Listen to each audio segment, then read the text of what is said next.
ಆತ್ಮೀಯ H16 news ಅರ್ಥಾತ್ ನಮಗೆ ಸ್ವಾಗತ. ನಾನು ನಿಮ್ಮ MI ಅಥವಾ ಮಲ್ಲಪ್ಪ ಜೋತವರ. ಆತ್ಮೀಯರೇ, ಬೆಳಗಾವಿಯ DCC ಬ್ಯಾಂಕ್ ಚುನಾವಣೆ ನಂತರ ಒಂದು ರಿಫ್ಟ್ ಅಥವಾ ಒಂದು ಏನಂತೀರಿ ನೀವು, ಒಂದು ರಾಜಕೀಯ ಒಂದು ಕೊರತೆ ಅನ್ರಿ, ಅದು ಒಂದು ಡಿವಿಷನ್ ಆಗಿಬಿಟ್ಟದೆ. ಇವತ್ತು ಒಂದು ಕಡೆ ಕತ್ತಿಯವರ, ಇನ್ನೊಂದು ಕಡೆ ಜಾರಕಿಹೊಳಿಯವರ ಒಂದು ಒತ್ತಡದ ರಾಜಕೀಯ ಅನ್ರಿ, ಅಥವಾ ಒಂದು ಏರಾಟದ ರಾಜಕೀಯ ಇನ್ನೂ ಜೋರಾಗ್ತಾ ಅನ್ನೋದು. ಯಾಕಂದರೆ ಯಾವಾಗ ಜಾರಕಿಹೊಳಿಯವರು ಹುಕ್ಕೇರಿ ಕ್ಷೇತ್ರವನ್ನು ಎಂಟ್ರಿ ಹೊಡೆದ್ರು, ಸಹಜವಾಗಿನ ಎದುರಿತ್ತಂತಹ ನಮ್ಮ ರಮೇಶ್ ಕತ್ತಿಯವ್ರಿಗೆ ಅದನ್ನು ಈಗ ಉಳಿಸ್ಕೊಂಡು ಹೋಗುವಂಥ ಒಂದು ಅನಿವಾರ್ಯತೆ ಎದುರಾಗಿದೆ. ಜೊತೆಗೆ DCC ಬ್ಯಾಂಕಿನ ಮೇಲೆ ಹಿಡಿತರು ಮೊದಲಿನಷ್ಟೇ ಇಲ್ಲ ಅನ್ನೋದು ಎಲ್ಲರಿಗೂ ಗೊತ್ತಿರೋ ವಿಷಯ ಅದು. ಹೀಗಾಗಿ ಅವ್ರು ಏನಾದರೂ ಮಾಡಿಕೊಳ್ಳೇಬೇಕು ಭವಿಷ್ಯದಲ್ಲೇ. ಮೊದಲನೇದಾಗಿ ತಮ್ಮ ಹುಕ್ಕೇರಿಯನ್ನು ತಮ್ಮ ಕೈಯಲ್ಲಿ ಉಳಿಸ್ಕೋಬೇಕು. ಜೊತೆಗೆ ಯಮಕನಮರಡಿಯಲ್ಲಿ ತಮ್ಮವರದ್ದೇ ಆದಂತಹ ಒಂದು ಸಂಘಟನೆ ಅಲ್ಲಿ ಎಂಟ್ರಿ ಆಗಬೇಕು, ಅಥವಾ ತಮ್ಮವರೇ ಅಲ್ಲಿ ಆಗಬೇಕು.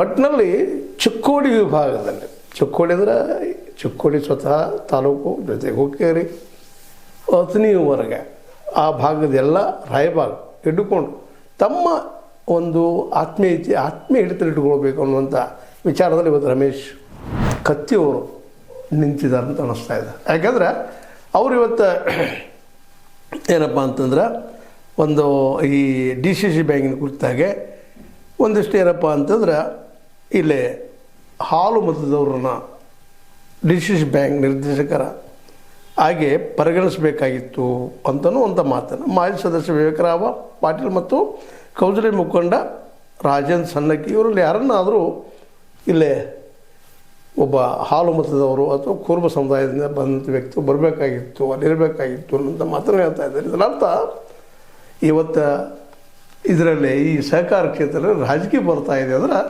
ಜಾರಕಿಹೊಳಿ ಅವರು ಇವರನ್ನು ದೂರ ಸರಿಸ್ತಾ ಇದ್ದಾರೆ ಅನ್ನುವಂಥದ್ದು.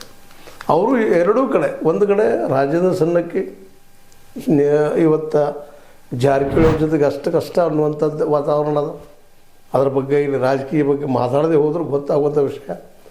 ಜೊತೆಗೆ ವಿವೇಕರಾವ್ ಪಾಟೀಲರು ಇವತ್ತು ಅವರು ದೂರ ಸರಿದಿದ್ದಾರೆ ಜಾರಕಿಹೊಳಿ ಕುಟುಂಬದಿಂದ. ಒಂದು ರೀತಿಯಿಂದ ಅಲ್ಲೇ ಅವರ ಮಧ್ಯದಲ್ಲಿ ಒಂದು ತಿಕ್ಕಾಟದ ಅನ್ನುವಂಥದ್ದು.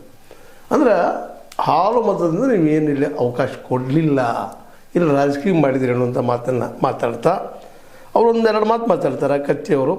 ನಾನು ನನ್ನ 25 ವರ್ಷಗಳ ಅಧ್ಯಕ್ಷಾವಧಿಯಲ್ಲಿ ಹಾಲು ಮತ ಸಮಾಜಕ್ಕೆ ಪ್ರಾಧಾನ್ಯತೆ ನೀಡುತ್ತಾ ಬಂದಿದ್ದೆ.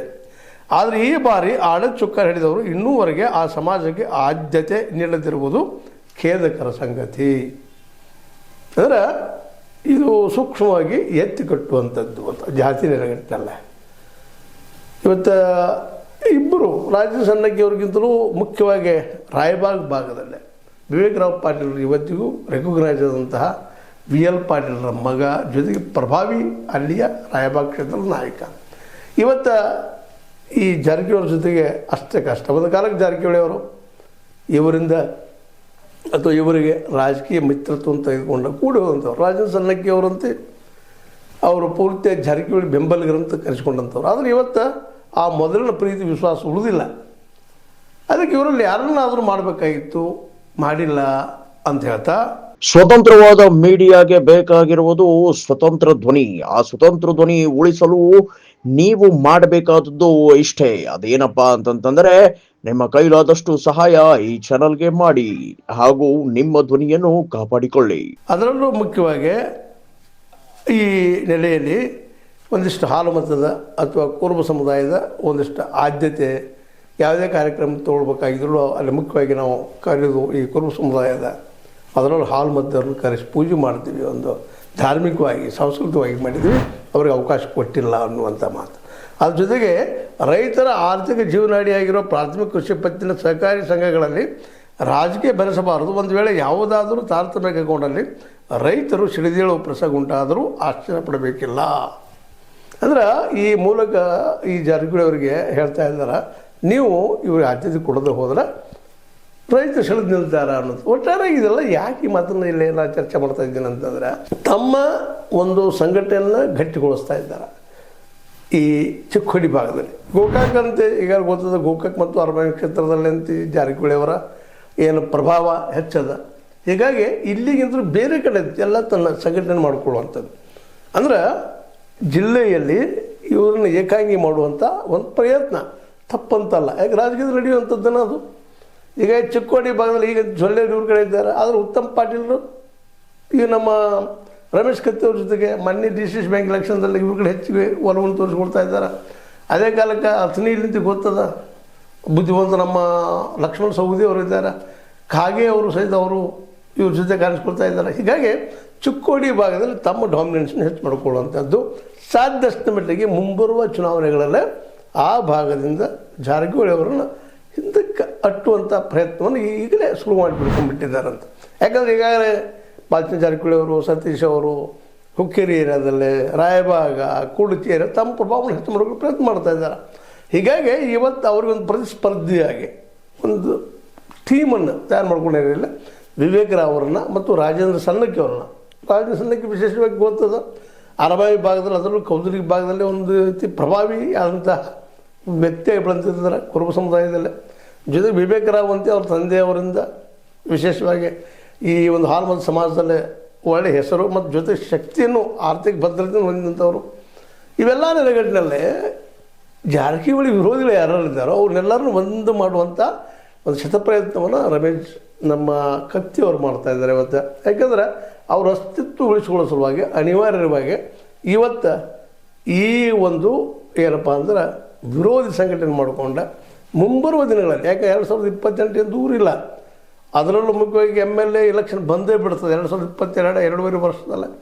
ಆ ಸಂದರ್ಭದಲ್ಲಿ ಈಗಾಗಲೇ ಸತೀಶ್ ಅವರು ಮತ್ತು ಜಾರಕಿಹೊಳಿ ಕುಟುಂಬ ತಮ್ಮ ಕುಟುಂಬದ CM ಆಗಲೇಬೇಕು ಅನ್ನೋಂಥ ಹಠದಿಂದ ಈಗಾಗಲೇ ಅವರು ನಾನು CM ಪ್ರತಿಸ್ಪರ್ಧಿ ಅಂತ ಹೇಳ್ತಾ ಇದ್ದಾರೆ. ಅದಕ್ಕೆಲ್ಲದಕ್ಕೂ ಒಂದು ತಡೆಯೊಡ್ಡುವಂತಹ ಒಂದು ಕಾರ್ಯವನ್ನು ರಮೇಶ್ ಕತ್ತಿಯವರು ತೆಗೆದುಕೊಂಡಿದ್ದಾರೆ ಅನ್ನುವಂಥದ್ದು. ಒಟ್ಟಾರೆಯಾಗಿ ಜಿಲ್ಲೆಯ ರಾಜಕಾರಣ ಇವತ್ತು ಒಡೆದ ಕವಲಾಗಿದೆ. ಒಂದು ಕಡೆ ಕತ್ತಿ ಮತ್ತು ಅವ್ರ ಬೆಂಬಲಿಗರು, ಅವ್ರ ಜೊತೆಗಾರರು ಅನ್ಬೋದು ನಾವು. ಇನ್ನೊಂದು ಕಡೆಗೆ ಜಾರಕಿಹೊಳಿ ಮತ್ತು ಅವ್ರ ಬೆಂಬಲಿಗರು ಅಥವಾ ಜೊತೆಗಾರರು ಅಂತ ಹೇಳ್ಬೋದು. ಇವ್ರ ಮಧ್ಯದಲ್ಲೇ ಬೆಳಗಾವಿ ಜಿಲ್ಲೆಯ ರಾಜಕೀಯ ಇವತ್ತು ಏನಪ್ಪ ತುರ್ಸಿಂದಾಗಿ ಹೋಗ್ತಾ ಇದೆ ಅಂತ. ಇದರಲ್ಲಿ ಈಗ ಪರಿಸ್ಥಿತಿ ಈಗ ಈ ಮಟ್ಟಿಗೆ ಬಂದದ್ದು. ಇವತ್ತು ನಾವು ನಮ್ಮ ಅಸ್ತಿತ್ವವನ್ನು ಉಳಿಸ್ಕೊಳ್ಳೇಬೇಕು ಅನ್ನುವಂಥದ್ದು.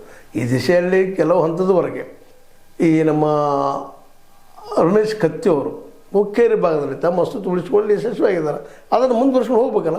ಯಾಕಂದರೆ ಈಗಾಗಲೇ ಅಲ್ಲೇ ಒಂದು ಶಕ್ತಿಯಾಗಿ ಬೆಳೀತಾ ಇದ್ದಾರೆ ಜಾರಕಿಹೊಳಿ ಅವರು ಹುಕ್ಕೇರಿ ಏರಿಯಾದಲ್ಲೇ. ಜೊತೆಗೆ ರಾಯಭಾಗದಲ್ಲೂ ತಮ್ಮ ವ್ಯಕ್ತಿತ್ವವನ್ನು ಬೆಳೆಸ್ಕೊಳ್ಳಿದ್ದಾರೆ. ಅಲ್ಲಿ ತಮ್ಮನವ್ರು ಇದ್ದಾರೆ, ಇಲ್ಲಂತಲ್ಲ. ಇದು ನಮ್ಮ ಕುರ್ಚಿಯಲ್ಲದು. ಆದರೆ ಇಲ್ಲಿ ಏನು ಬಂದದಪ್ಪ ಅಂದ್ರೆ ಪರಿಸ್ಥಿತಿ ಈಗ ತಮ್ಮನವರಾಗಿರ್ಬೋದು, ಇನ್ನೊಂದಲ್ಲೇ ರಾಯಭಾಗದ ಇನ್ನೊಬ್ಬ ನಮ್ಮ ಶಂಭು ಕಡೋರ್ಕರ್ ಅವರಾಗಿರ್ಬೋದು, ಇವರೆಲ್ಲರೂ ಇವತ್ತು ಪೂರ್ತಿಯಾಗಿ ಒಂದು ಬೆಲ್ಟ್ ತಯಾರಾಗ್ತಾಯಿದೆ. ಈ ಬೆಲ್ಟ್ ಮುಂಬರುವ ದಿನಗಳಲ್ಲಿ ಜಾರಕಿಹೊಳಿಯವರ ರಾಜಕೀಯಕ್ಕೆ ಚೆಕ್ಮೇಟ್ ಹಾಕುವಂಥ ಎಲ್ಲ ಸಾಧ್ಯತೆಗಳು ಹೆಚ್ಚಾಗ್ತಾ ಇದ್ದಾವೆ. ಹೀಗಾಗಿ ಇವೆಲ್ಲನೂ ಅಭ್ಯಾಸ ಮಾಡಿಕೊಂಡು ರಮೇಶ್ ಕತ್ತಿಯವರು ಇವತ್ತು ಆ ಭಾಗದ ಜಾರಕಿಹೊಳಿ ವಿರೋಧಿ ಗುಂಪುಗಳನ್ನು ಆದಷ್ಟು ಎಚ್ಚರಗೊಳಿಸ್ತಾ ಮುಂಬರುವ ದಿನಗಳಲ್ಲಿ ಇವರಿಗೆ ಪ್ರಬಲವಾದ ಸ್ಪರ್ಧೆ ನೀಡುವಂಥ ದಿಶೆಯಲ್ಲಿ ಯೋಚನೆ ಮಾಡ್ತಾ ಇದ್ದಾರೆ.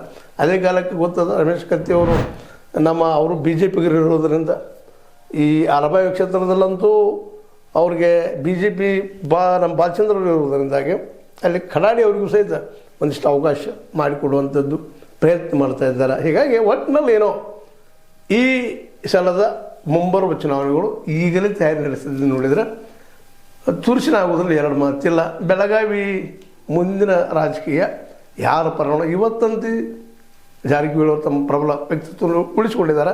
ಬಟ್ ಇದು ಉಳಿತದೆ ನಮ್ಮ ಮುಂದಿನ ದಿನಗಳಲ್ಲೇ. ಯಾಕಂತಂದ್ರೆ DKC ಅವ್ರ ಪರ ಇದ್ದಂಥ ಲಕ್ಷ್ಮೀಬಾಯಿ ಹೆಬ್ಬಾಳ್ಕರ್ ಅವರು ಎಲ್ಲಿವರೆಗೆ ಸತೀಶ್ ಅವರಿಗೆ ಬೆಂಬಲ ಸುಸ್ತಾ ಹೋಗ್ಬೋದು. ಯಾಕೆಂದರೆ ರಾಜಕೀಯದಲ್ಲಿ ಯಾರು ಮಿತ್ರರು ಅಲ್ಲ, ಶತ್ರು ಅಲ್ಲ. ಸ್ವತಃ ಇದನ್ನು ಅನೇಕ ಸಲ ನಮ್ಮ ಜಾರಕಿಹೊಳಿ ಸಹೋದರರು ಮಾತಾಡಿದ್ದಾರೆ, ರಮೇಶ್ ಕತ್ತಿಯವರು ಮಾತಾಡಿದ್ದಾರೆ, ಎಲ್ಲರೂ ಮಾತಾಡ್ತಾ ಇದ್ದಾರೆ. ಅಂದ್ರೆ ಬದಲಾಗೋದು ಗ್ಯಾರಂಟಿ ಅಂತ ಅನ್ನುವಂಥದ್ದು. ಏನಾಗ್ಬೋದು ನೋಡೋರು ಅದನ್ನು ಏನೇನು ಆಗ್ತದೆ ಅಂತೇಳಿ. ಒಂದು ಕಡೆ ಕತ್ತಿ ಪ್ಲಸ್ ಅವ್ರ ಜೊತೆಗಾರರು, ಇನ್ನೊಂದು ಜಾರಕಿಹೊಳಿ ಪ್ಲಸ್ ಅವ್ರ ಜೊತೆಗಾರರು, ಇವರ ಮಧ್ಯದಲ್ಲೇ ಬೆಳಗಾವಿ ಜಿಲ್ಲೆಯ ರಾಜಕೀಯ ಯಾವ ರೂಪ ಪಡಿತದೆ, ಯಾವ ಸ್ವರೂಪ ಪಡಿತದೆ ಅನ್ನೋದನ್ನು ಎದುರು ನೋಡ್ತಾ ಹೋಗೋಣ ಅಂತ ಹೇಳ್ತಾ, ಈ ಇಬ್ಬರಲ್ಲಿ ಯಾರು ಮುಂದಿನದಲ್ಲಿ ಬೆಳಗಾವಿ ಜಿಲ್ಲೆಯ ಆಳಬಲ್ಲರು ನೀವು ಯೋಚಿಸಿ ಹೇಳ್ರಿ. ಯೋಚಿಸುವಂಥ ಸಮಯ ಇದು ಲೈಕ್ ಆಗಿರ್ಬೋದು, ಲೈಕ್ ಮಾಡಿ, ಶೇರ್ ಮಾಡಿ, ಕಮೆಂಟ್ ಮಾಡಿ, ಜೊತೆಗೆ ಸಬ್ಸ್ಕ್ರೈಬ್ ನಿಲ್ಲಿಸ್ಬೋದು. H60 ನ್ಯೂಸ್ ಅರ್ಥ ಸಾಧ್ಯದ ಕೈಗೊಂಡು ವಂದನೆಗಳು.